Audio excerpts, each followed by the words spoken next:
দেশের ধর্মীয় স্থান এবং ঐতিহ্যপূর্ণ এলাকাগুলির মাহাত্ম্য এবং সাংস্কৃতিক গুরুত্ব বুঝে ব্যর্থ হয়েছিলেন স্বাধীনতা পরবর্তী শাসকেরা। নিজেদের রাজনৈতিক স্বার্থ চরিতার্থ করার জন্য এটা করেছিলেন তারা। এটা সত্যিই দুর্ভাগ্যের। রবিবার 4 ফেব্রুয়ারি অসমের গুয়াহাটিতে একটি প্রকল্পের উদ্বোধনে এসে এই মন্তব্যই করলেন দেশের প্রধানমন্ত্রী নরেন্দ্র মোদী। মূলত নাম না করে কংগ্রেসকেই এদিন কাঠগড়ায় তুললেন প্রধানমন্ত্রী। তিনি জানান, দেশের সংস্কৃতি এবং ঐতিহ্যের জন্য লজ্জিত হওয়ার একটি ট্রেন্ড তৈরি করে ফেলেছিলেন স্বাধীনতা পরবর্তী শাসক দল, যেটা দুর্ভাগ্যের বিষয়। প্রধানমন্ত্রীর মতে কোনো দেশই নিজের অতীত বা সাংস্কৃতিক ঐতিহ্যকে ভুলে ভবিষ্যতের দিকে এগিয়ে যেতে পারে না। গত 10 বছরে দেশে ধর্মীয় স্থানগুলির যে বিপুল উন্নতি সাধন হয়েছে সে কথা মনে করিয়ে দিয়েছেন মোদী। একই সঙ্গে ডাবল ইঞ্জিন সরকার যে রাজ্যগুলিতে রয়েছে সেই রাজ্যগুলিতে যে পরিকাঠামো সহ নানা ক্ষেত্রে ব্যাপক উন্নতি হয়েছে তার খতিয়ানও তুলে ধরেছেন তিনি। প্রধানমন্ত্রী নরেন্দ্র মোদী কি বলেছেন শুনব। आजादी के बाद जिन्होंने लंबे समय तक देश में सरकारें चलाई, वो भी आस्था के इन पवित्र स्थानों का महत्व समझ नहीं पाए। उन्होंने राजनीतिक लाभ के लिए अपनी ही संस्कृति, अपने ही अतीत पर शर्मिंदा होने का एक ट्रेंड बना दिया था।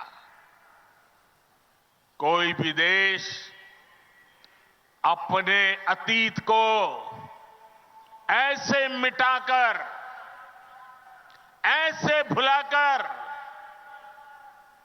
अपनी जड़ों को काटकर कभी विकसित नहीं हो सकता।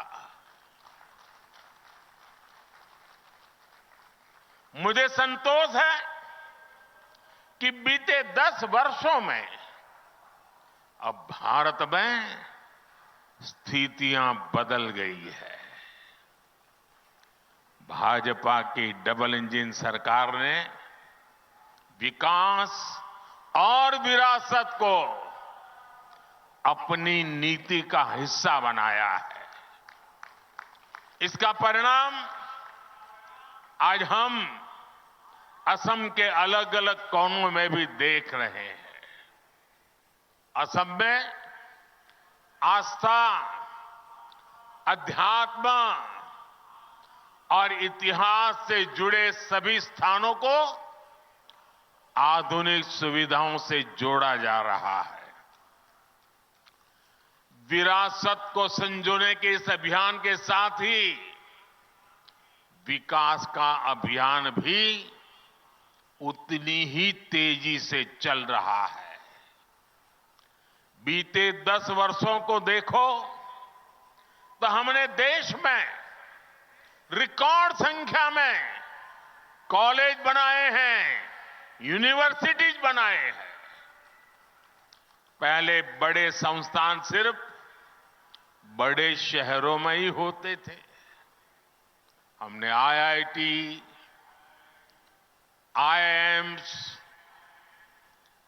आईआईएम जैसे संस्थानों को उसका नेटवर्क पूरे देश में फैलाया है। बीते 10 वर्षों के दौरान देश में मेडिकल कॉलेज की संख्या करीब करीब डबल हो चुकी है।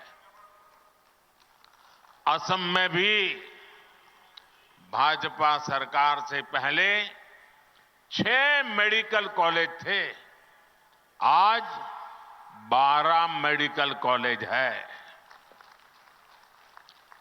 असम आज नॉर्थ ईस्ट में कैंसर के इलाज का एक बहुत बड़ा केंद्र बन रहा है। এদিন গুয়াহাটিতে মোট 11,600 কোটি টাকার প্রকল্পের উদ্বোধন করেন প্রধানমন্ত্রী নরেন্দ্র মোদী। আর এই প্রকল্প বাস্তবায়িত হলে শুধু উত্তর পূর্ব ভারতে নয়, গোটা দক্ষিণ এশিয়াতেও যোগাযোগ ব্যবস্থায় একটি গুরুত্বপূর্ণ দিক উঠে আসবে বলেই জানিয়েছেন তিনি। তিনি আরও জানান, গত 10 বছরে অসমে প্রায় 7,000 মানুষ অস্ত্র ছেড়ে সমাজের মূল স্রোতে ফিরে এসেছেন।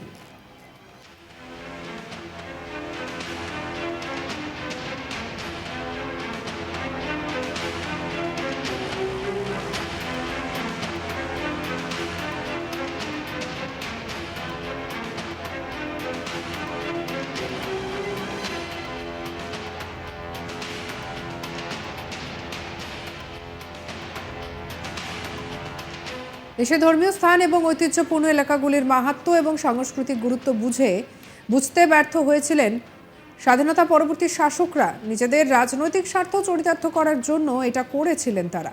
এটা সত্যিই দুর্ভাগ্যের বিষয়।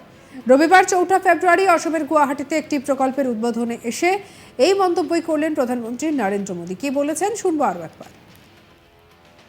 आजादी के बाद जिन्होंने लंबे समय तक देश में सरकारें चलाई,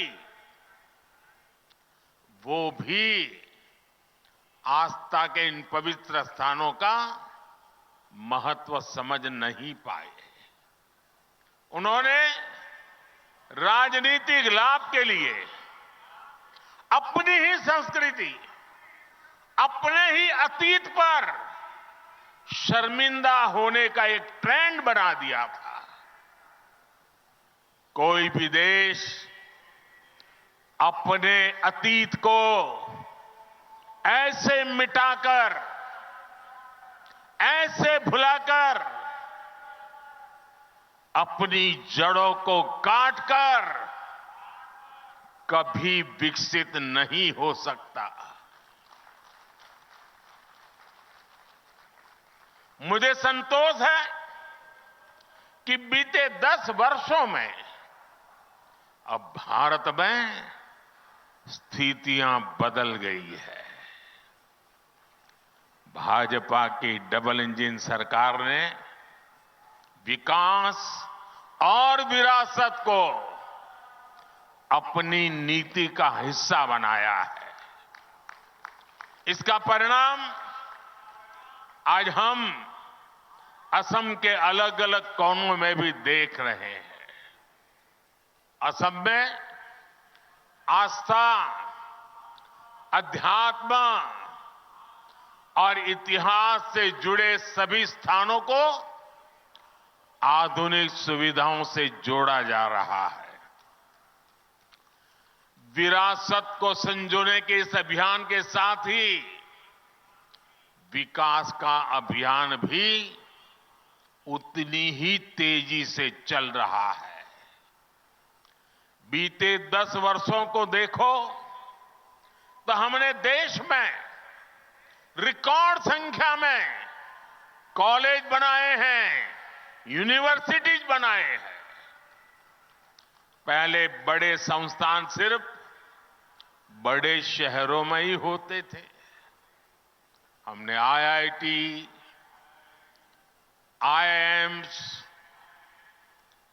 आईआईएम जैसे संस्थानों को उसका नेटवर्क पूरे देश में फैलाया है। बीते 10 वर्षों के दौरान देश में मेडिकल कॉलेज की संख्या करीब करीब डबल हो चुकी है। असम में भी भाजपा सरकार से पहले 6 मेडिकल कॉलेज थे, आज 12 मेडिकल कॉलेज है।